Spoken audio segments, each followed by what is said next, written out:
अस्सलाम वालेकुम students, welcome to my YouTube channel easy solutions of mathematics. आज की वीडियो का टॉपिक है dynamic LPP linear programming problem. Dynamic linear programming problem.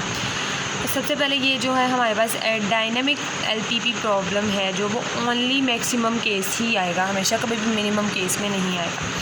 Simple हमें एक LPP प्रॉब्लम दी होगी जिसमें हमें उन्हें मेंशन करेंगे कि डायनामिक से सॉल्व करनी है, तो उसको हम डायनामिक से सॉल्व करेंगे।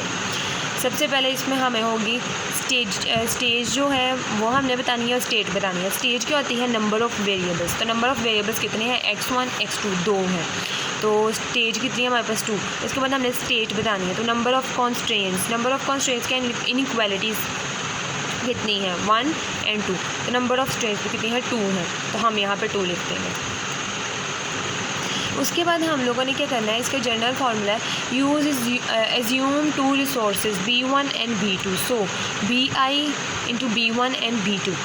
अब ये जो BI है इसके अंदर हमारे पास जो BJ है, J stand for states and I stand for stage.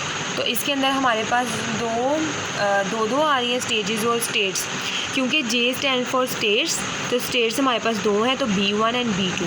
तो ये जो स्टेजेस हैं वो भी हमारे पास 2 हैं, और I स्टैंड फॉर स्टेजेस। तो हम लोग स्टेज पहले 1 करेंगे, देन स्टेज नंबर 2 सॉल्व करेंगे। तो पहले स्टेज नंबर 1 के लिए F1 into B1 and B2, जब हमने I को 1 लिया, उसका फार्मूला क्या किस तरह से होता है? हमारे पास हमने लेना है maximum of 0 less than equal to x1 less than equal to b into 2x1। 2x1 कहाँ से आया? हमारे पास जो z में पहला हमारे पास जो कोफिशिएंट होगा वो x1 का, यानी पूरा कोफिशिएंट क्या x1 2 के साथ ही हम लोगों ने उठा लेना है। जो पहली वैल्यू होगी z की वो उठा लेनी है, वो हमने यहाँ पे लिख देनी है 2x1 फ्रॉम ऑब्जेक्टिव फंक्शन। हमने ये ले लिया। टू कैलकुलेट b, अब हमने ये b कैलकुलेट करना है। स्टेज नंबर 1 है ना, तो हमने b कैलकुलेट करना है।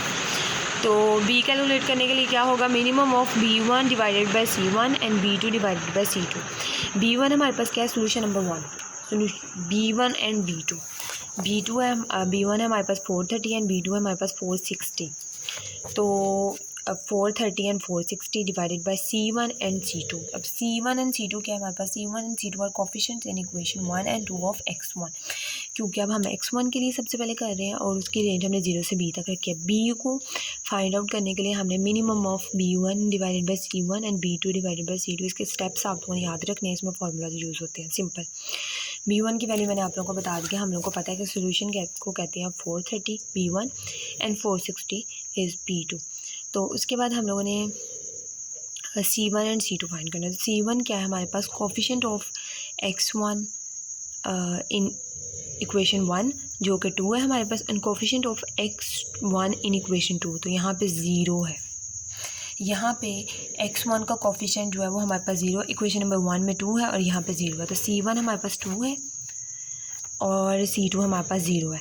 तो यहाँ से हम लोगों ने क्या करना है, ये इन्फिनिटी आ जाएगा, इसको सॉल्व करेंगे 215 आ जाएगा। तो b मिनिमम ऑफ ये है, तो इनमें से मिनिमम 215 है, तो हमारे पास b की वैल्यू 215 आ गई। तो हमारी जो स्टेज है, फर्स्ट स्टेज वो है F1 B1 B2, maximum of 0 x1 less than equal to 215 जो हमारी वैल्यू है, ये उसको हमने मेंशन कर देना है, एंड 2x1 जो कि हमारी ऑब्जेक्टिव फंक्शन में से आई है, 2x1 ये आ गई हमारी। उसके बाद हम लोगों ने क्या करना है, हम लोगों ने पहली कॉन्स्ट्रेंट जो हुआ है उसमें उठा के इसको हमने 2x1 plus 2x2 is equal to 30, 2x1 plus 2x1 plus x2 है, sorry x2 is equal to 460 है, 430 है, तो कन्फ्यूजन ही रहती है। 430 है। यहाँ से हमने x1 की वैल्यू निकाल लेनी है। वो किस तरह से निकालेंगे हम लोग? x1 is equal to 430 minus x2 को इधर माइनस कर देंगे, divided by 2। Constraint from equation 1 से हम लोगों ने x1 की वैल्यू निकाली है। फ्रॉम इक्वेशन 2 हमारे पास x1 की वैल्यू 0 है, इक्वेशन 2 से हमारे पास वैल्यू ही 0 है। तो यहाँ से हमारी इक्वेशन नंबर 1 और 2 से हमारे पास दोनों वैल्यूज़ आ गई। सो लास्ट पे हम लोगों ने क्या करना है, minimum of value of x1 from equation 1 and value of x2 from equation 2। तो जब हम लोग ये वाली वैल्यू x1 दोनों x1s की वैल्यू हमने मिनिमम ऑफ ब्रैकेट x1 की पहली वैल्यू और दूसरी वैल्यू लिख देनी है और इन दोनों का मिनिमम ले लेना है। तो x1 is equal to minimum of ये वाली वैल्यू, क्योंकि अभी हमारे पास कोई प्योर इंटीजर फॉर्म में या कोई रियल वैल्यूज़ है ही नहीं कि हम लोग जिनको जज कर सकें। अब इसमें एक वेरिएबल हमें पता ही नहीं है छोटी है बड़ी है, लेकिन हमने ज़ीरो को नहीं लेना। मिनिमम ऑफ दीज टू, हमने इसमें से ज़ीरो को लेना ही नहीं है, ज़ीरो को तो लेना ही नहीं है। तो मिनिमम ऑफ ये वैल्यू आ जाएगा हमारे पास। तो यहाँ से x1 की वैल्यू ये आ गई। तो हमारा क्या था, first stage f1 into b1 की जगह 430, b2 की जगह 460 into 2 into x1, 2 into x1 था ना, ये देखो 2 इंटू x1। इस मैक्सिमम को अब हमने ख़त्म कर दिया है खुद से, क्योंकि मिनिमम आ गया इसकी जगह पे। तो 2 इंटू x1 की जगह पे हमारी जो जर्नल सी वैल्यू आई है हमने वो लिख दी, वो आ गई यहाँ पे। उसके बाद स्टेज नंबर 2, आई की जगह पे 2 ले लिया, f2 b1 b2 maximum of 0। अब हमने x2 के लिए काम कर देना है, उसको भी हमने 0 less than equal to x2 less than equal to b कर लेना है और हमने उठा लेनी है ऑब्जेक्टिव फंक्शन से वैल्यू, दूसरी वैल्यू। पहले हम लोगों ने 2x1 उठाई थी, अब हमने 5x2 उठा लेनी है, क्योंकि हम x2 पे वर्किंग करने लगे तो 5x2 हम उठा के लिख लेंगे यहाँ 5x2 लिख दिया प्लस 2 इंटू ये वाली वैल्यू जो हम लोगों ने स्टेज 1 की वैल्यू निकाली होगी उसको यहाँ पे ऐड करवाना है। आपने इसी तरह स्टेप्स करने हैं, कभी स्टेजेस 3 भी हो सकते हैं 4 भी हो सकते हैं, तो उसको इसी तरह से सॉल्व करना है कि पहली स्टेज में जो वैल्यू दूसरी स्टेज में हमने पहली स्टेज की वैल्यू को भी ऐड करना है जो हमारी निकली होगी, उसको हमने ऐड करवा लिया। उसके बाद हमारा हमने b को फाइंड करना है, b is equal to minimum of b1 into c1 b2 into c2। अब मिनिमम ऑफ b1 तो हमारा वही है 430, b2 हमारा 460 है, 430 एंड 460। अब c1 हमारा जो है c2 जो है हमारा c1 and c2 coefficients of x2 in 1 and 2। पहले जो हमने c1 एंड c2 लिया था वो हमारे पास coefficients of x1 in equation 1 and 2 था। अब इक्वेशन 1 और 2 में हमारे पास जो x2 क्या है, इसका कोफिशिएंट क्या है 1, तो c1 जो हमारा होगा x2 के रिस्पेक्ट से हमारा c1 जो है यहाँ पे 1 है और इक्वेशन नंबर 2 में हमारा क्या है 2, तो हम इसको c2 को कहेंगे ये हमारा 2 है। इनको सॉल्व करेंगे, यहाँ पर 430 रहेगा, ये 430 आ जाएगा, यहाँ ये 430 और ये 230 आ जाएगा, सॉरी। तो इन दोनों का मिनिमम 230 आएगा, तो b हमारे पास 230 आ गया। तो हमने इस क्या लिखना है f2 b1 b2 maximum of 0 less than equal to x2। यहाँ पे b की जगह पे उसकी वैल्यू पुट कर देनी है हम लोगों ने 5x2 और ये वाली पूरी वैल्यू उठा के हम लोगों ने लिख देनी है इस तरह से, यानी ये वैल्यू b की निकाल के हमने इस फॉर्मूले में पुट कर ली। अब इसमें फ़ाइंड करने वाली क्या चीज़ है, अब इसमें फ़ाइंड हम लोग इस चीज़ को करेंगे, इस चीज़ को हमने फ़ाइंड करना है क्योंकि ये एक अलग सी चीज़ नज़र आ रही है हमें और x2 भी है इसके अंदर, तो इसको हम लोगों ने फ़ाइंड करना है। तो कैलकुलेट मिनिमम ऑफ ये वाली वैल्यू, तो हम लोग मिनिमम ऑफ सबसे पहले हम लोग x2 को रखेंगे 0।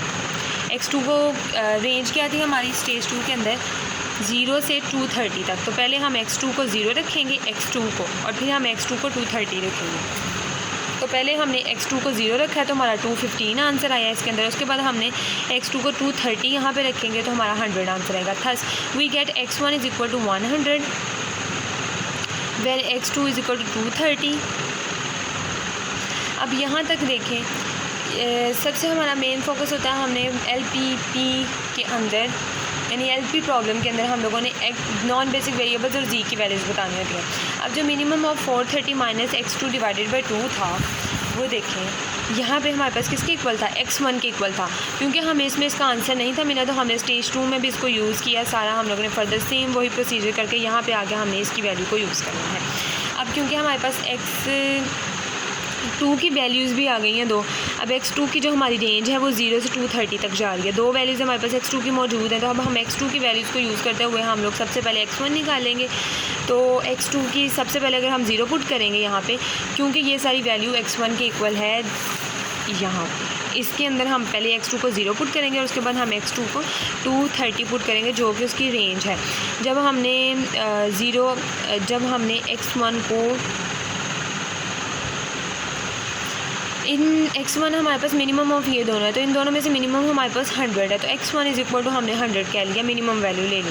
तो x1 हमारे पास 100 कब आया, जब हमारे पास x2 230 था। तो x1 100 आया जब हमारे पास x2 230 था, तो x1 100 है, x2 230 है और z हमारे पास क्या दिया हुआ है, z is equal to 2x1 plus 5x2। तो इस z के अंदर हमने x1 और x2 की वैल्यूज़ को लगा देना है, तो हमारे पास z की वैल्यू आ जाएगी 1350। तो ये हमारा क्वेश्चन हो गया एंड। इसी तरह हम लोगों ने सेम अगले क्वेश्चंस भी करने हैं, एक एग्जांपल में इंशाल्लाह आप लोगों को और करवाऊँगी। अगर आपको कोई पॉइंट समझ नहीं आया तो कमेंट सेक्शन में मुझसे पूछ सकते हैं आप लोग। और अगर अभी तक आपने मेरे चैनल को सब्सक्राइब नहीं किया तो प्लीज़ मेरे चैनल को सब्सक्राइब करें। अगर वीडियो पसंद आए तो लाइक करें और अपने फ्रेंड्स के साथ ज़्यादा से ज़्यादा शेयर करें। Thank you so much.